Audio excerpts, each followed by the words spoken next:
Hi, I'm Ryan F. Gassian, and this is Canada and the World, a progressive channel devoted to Canadian and world politics. I'll be tackling some of the most controversial issues of the day, with an emphasis on how they affect Canadians. Please support my channel by subscribing and hitting the like button below.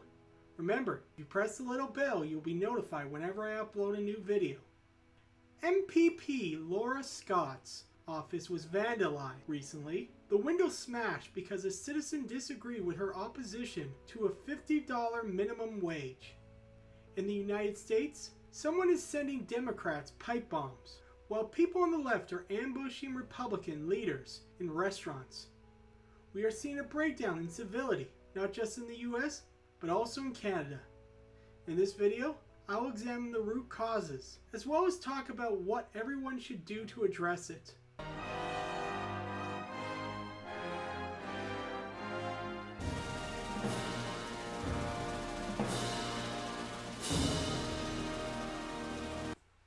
There is no doubt that we live in turbulent times. Yes, the stock market is booming, unemployment is low, and we are told that things are great.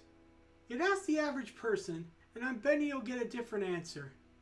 They might say that while unemployment is down, wages remain stagnant. They might bring up their fears of demographic changes, or that their jobs might soon be replaced by robots. The point is that people are anxious, and anxiety produces irrational behavior. The question is, if everything is going so well, why do people feel that they're not?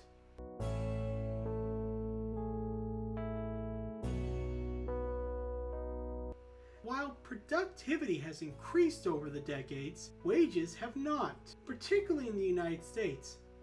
The dark blue line in the graph above shows output per worker, or productivity. As you can see, it is raised at a steady rate. However, the red line demonstrates the consumer purchasing power begins to peter off around the 1970s. Canada's history is slightly different. The next chart shows our buying power hasn't fallen as significantly, though it's still not as high as it should be. What both show is that while Canadians and Americans are working harder, they are making less. This makes it harder for them to raise their families, thus increasing stress. There are several factors that explains this disparity. As the next graph shows, while Americans are more productive than we Canadians, they do worse off. One factor is that 31.8% of Canada's workforce is unionized, whereas it is only 11.3% in the United States. They have less bargaining power, and this makes it easier for employers in the US to pay their employees less. Laws in the United States have also been engineered so it is harder to form unions or maintain them. For example, right-to-work laws de-incentivize joining a union because it says you can get all the benefits of being in a union without paying dues. A great deal, except that it strips the unions of cash, making it harder for them to negotiate on workers' behalfs. There are other things politicians are doing that's hurting workers. Remember, the individual who damaged Laura Scott's office did so because he or she was frustrated over her attacks against the $15 minimum wage. This is not to justify the act. Vandalism is not a form of civil disobedience, but rather domestic terrorism, and should be denounced in the strongest of terms. Yet part of the reason we are seeing a rise in extremism is because people see a little hope of resolving their situations peacefully.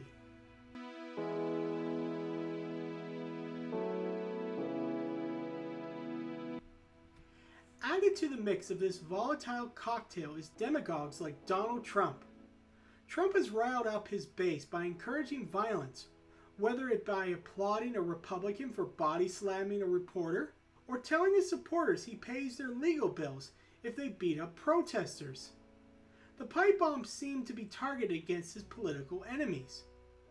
While Trump has not ordered his supporters to bomb news station, he has called the press the enemy of the people, and referred to Democrats as evil.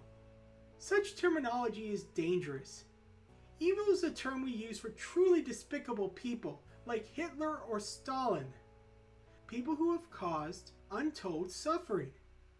I would not even be comfortable using the term to describe Trump.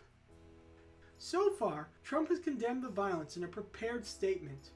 While this is commendable, again, this is the same man who tells his supporters that he will pay their legal fees if they attack protesters. This is also the guy who said there were nice people among Nazis. More importantly, there's no reason to believe that Trump would modulate his violent rhetoric. He will continue to demonize minorities, including immigrants, in his attempt to divide the nation. Sadly, this mindset has migrated into our borders, and I fear, given our own demagogue, Doug Ford, that we will see more.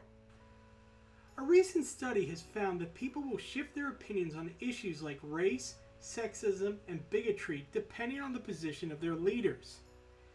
If Trump and Ford took on a more conciliatory tone and made genuine inroads to bridge the divides created by their campaigns, we might see a lessening in tension. With Ford, I haven't given up all hope, though given that it was his MPP who was unjustly attacked, it would be understandable if he became more defensive. Still, if I could advise him, I would suggest that he should show himself to be the bigger man and admit that some of his rhetoric helped create this environment. Not to admit guilt. The only guilty party is the individual who smashed those windows. Still, he could prove himself to be a true leader and use this event as a teachable moment to move the province in a different direction, one where people feel less combative. If he wanted to, he could use this as an opportunity to teach Canadians that we don't just have rights, we also have responsibilities.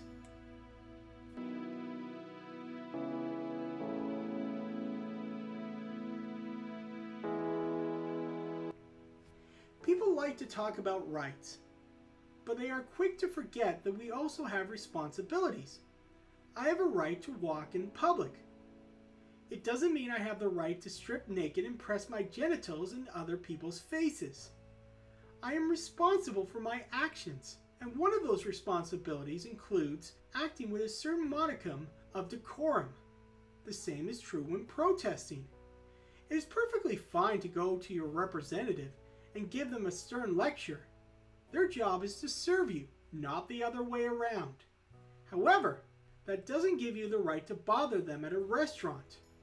Not only are you disrupting their dinner, but everyone else's. I have every right to go to a dinner and enjoy myself. You having a grievance with some politician that is also attending that restaurant doesn't give you the right to ruin my evening. Of course, there are times when civil disobedience is called for, and yes, that will disrupt people's lives. However, occupying a workplace or a construction site is not the same as occupying a restaurant or protesting at someone's home. Even in a free society, there must be boundaries people cannot cross. Otherwise, we risk the kind of wanton destruction we witness as of late. Now, before I end my video, I want to note that both sides are not equally culpable. Smashing windows is not the same as trying to kill people with pipe bombs.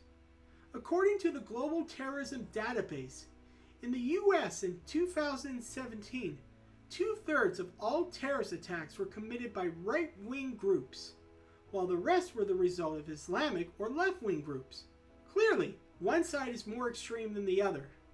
Still, we all have a responsibility to act civilly. Just because one side acts badly doesn't justify extremism on our side. We need to show them that we are the better man, or things will get worse. So, what do you think? Do you agree with my position? Please let me know in the comment section below, and please hit the subscribe button, as well as give me a like. Oh, and please visit my website at www.darknessinamerica.com, where you can read short stories that take place before my upcoming novel, Darkness in America. My story is about a future United States where people live in fear of inquisitors, telepathic assassins who police the populace for thought crimes.